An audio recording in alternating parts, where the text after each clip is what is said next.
Welcome back to the part 2 of the results for round 1. Today we'll be going through the Waffle House and Bowls regions.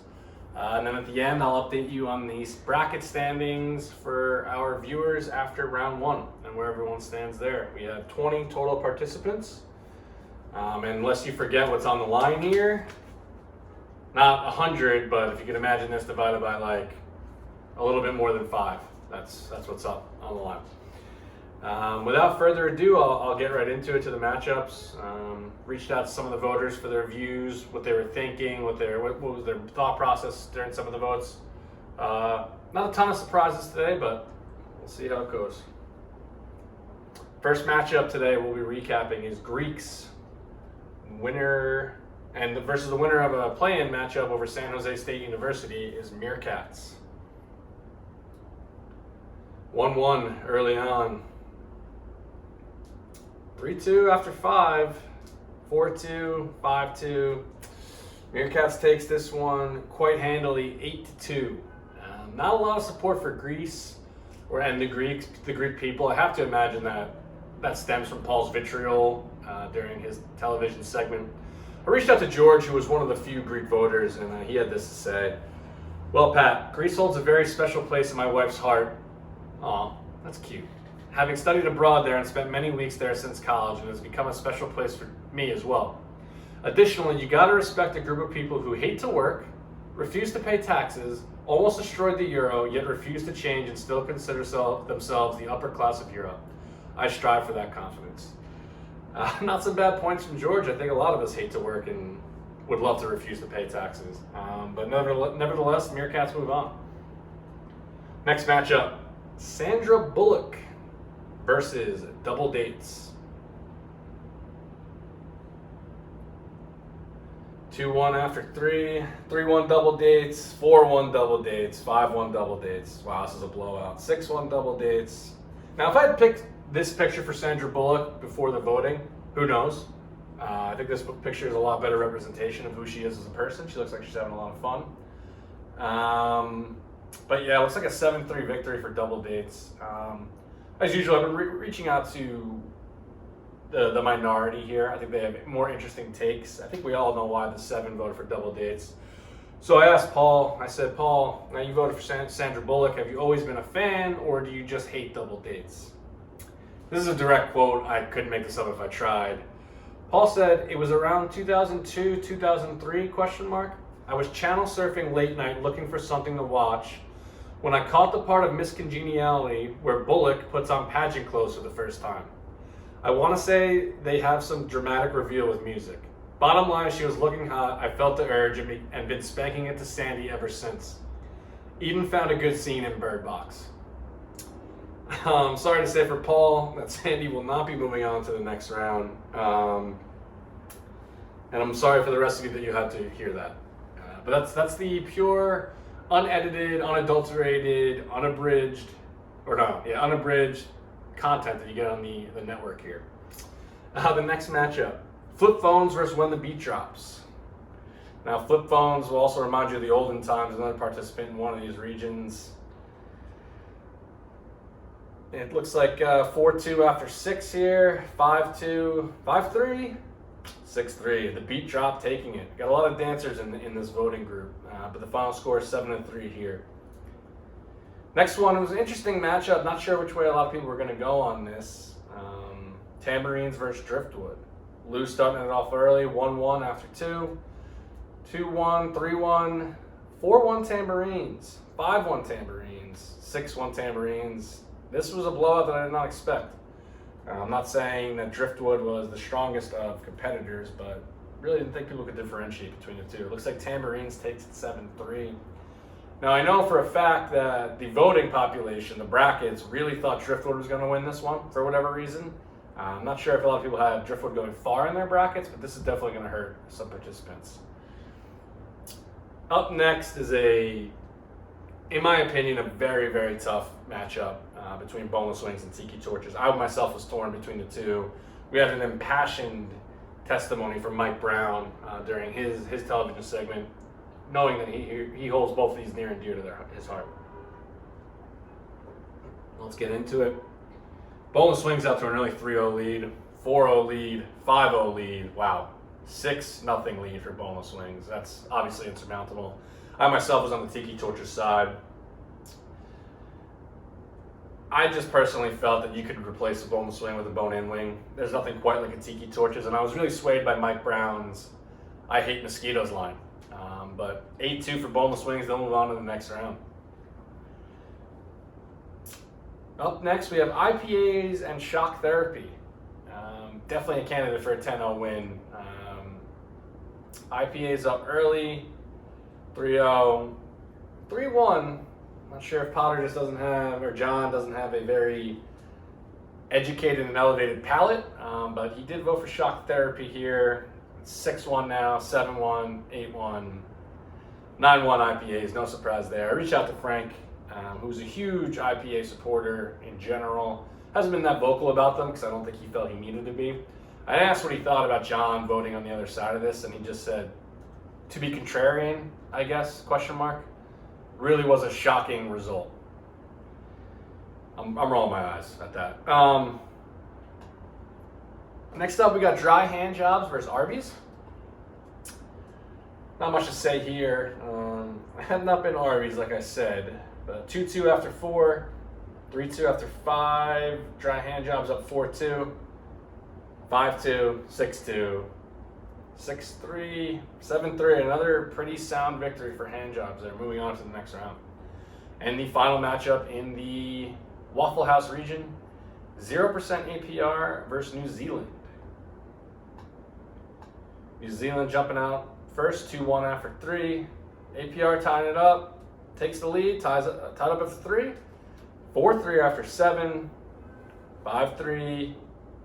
5-4. Could be a tie here on this last vote, which we all know is going to be Joe, and Joe decides and goes New Zealand. New Zealand wins this one 6-4. Moving on to the Bowls region, we have Eeyore versus the controversial winner of the play-in round, Wearing a Tuxedo. This is a group that really likes to dress up. Probably should have made that clear in the voter profiles here. We get a 6-1 lead, and that's a victory for Wearing a Tuxedo over Eeyore, who's not really a great competitor. It's kind of a sad piece of garbage. Final here, that's 8-2 for Wearing a Tuxedo. Up next, we got the space matchup, the second moon landing versus the atmosphere. Lou and Frank jumping out on the atmosphere. Ryan over on the moon landing, the second moon landing. 5-1 early for the atmosphere, 6-1, 7-1, 7-2, 8-2 victory for atmosphere. Not a lot of close matchups today. Got a lot of strong contenders versus just randomly getting put against some weaker individuals. Next up, we got a Good Hair Day versus Amish people. I think we have another shot here, potential for a 10-0 victory. I can't imagine anyone would be on the Amish side. 3-0 early for Hair Day, 4-0. Vinny going on the Amish side. He's our resident wild card, I'll say that. He has pretty good hair. Maybe he doesn't realize how good he's got it. Have to imagine the rest of the folks are over on Good Hair Day here. And it appears, 9-1 resounding victory for a Good Hair Day, making a big statement early on in this tournament. Up next, we got Shoulders versus Dying in Your Sleep. Not sure quite what to make of this matchup. You could take both of these things either way. But it looks like Dying in Your Sleep up to an early lead. Up 5-2, 5-3, 6-3. Dying in Your Sleep, the preferred way to go for the TBB Hall of Fame quarantine bracket. Up next, possibly the most controversial matchup we've had in the first round. The Axis Powers versus Birth Control. Now, if you recall from the introduction of this region, my co-host not so subtly implied that the Axis Powers may not have been the bad guys in World War II. Now, I need to remind you that includes Nazis. I have to assume after a comment like that, it's going to be an overcorrection, a 10-0 victory for Birth Control, which is a universal good. And the first vote goes to Axis Powers. I don't know if they've been subliminally brainwashed by Laura, but second vote over on birth control, that makes a lot of sense. Third vote, back to Axis Powers. A little afraid what's going to happen here. I did happen to reach out to Lou and Ryan when I noticed they voted for the Axis Powers. Give them a chance to explain themselves to the crowd. Here's what Lou had to say about his vote. It was less a pro-Nazi vote as much as a pro-Italy vote. Now he's pandering to me here and to the crowd. I think Dom Toretto would always support his familia instead of trying to suppress its growth via birth control. Admittedly, the inadvertent Nazi support doesn't look great. I mean, Lou, admittedly, it does not look great. And Faraday had this to say, which is even hotter of a take, I'll say. In short, versatility. The Axis Powers can beat birth control at its own game of preventing future births. Birth control could not, for example, bomb London. You heard it here, folks. Ryan Faraday in support of bombing London. And as you can see here, the level heads did prevail here. Birth control wins in an easy one, 8-2, despite the Nazi support from Ryan and Lou. A little bit of a nostalgia matchup here. Transformers and Sunny D. Transformers up to a 2-0 lead. Ryan and John tied up for Sunny D. Vinny, George, Pat. Sunny D is going to take it here. 6, 7, 8-2 Sunny D. I thought that one would be a little bit closer. Up next, interesting matchup. Taking the Last Slice of Pizza versus Olden Times, the times of old. See how selfish this group is. And as you can see, 4-1 early. 4-2? 5. George doesn't like pizza. Should throw that out there. 5-3.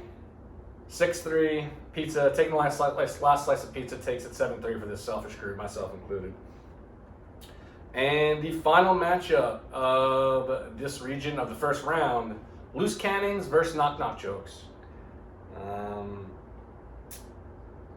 1-1. I believe this one is a blowout. Yeah, we got a 9-1 victory for Loose Cannons. Frank was the only dissenter here. I asked Sarlo what he thought about Loose Cannons moving forward. He sent me 7-8 sentences. I gotta be honest, I'm not gonna read all of them.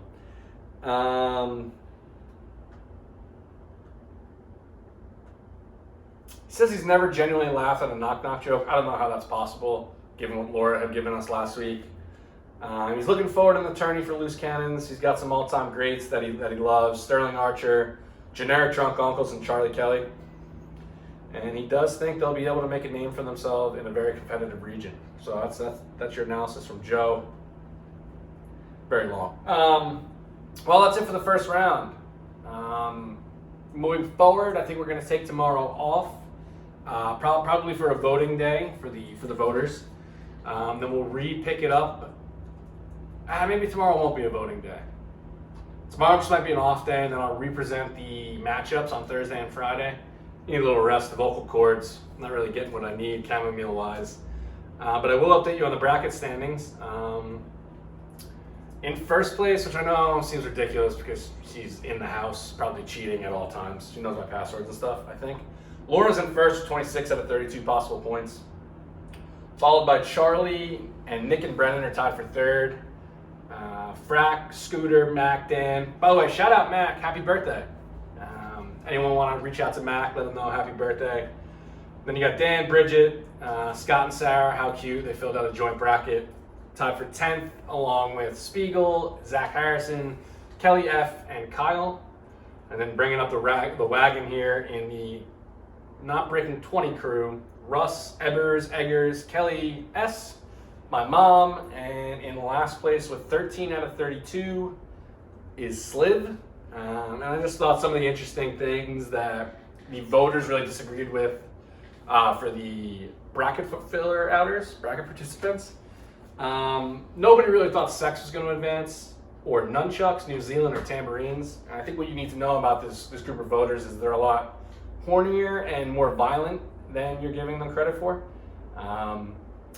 But I mean, the brackets are in, so there's nothing you can really do about it now. Signing off. I'll see you guys on Thursday.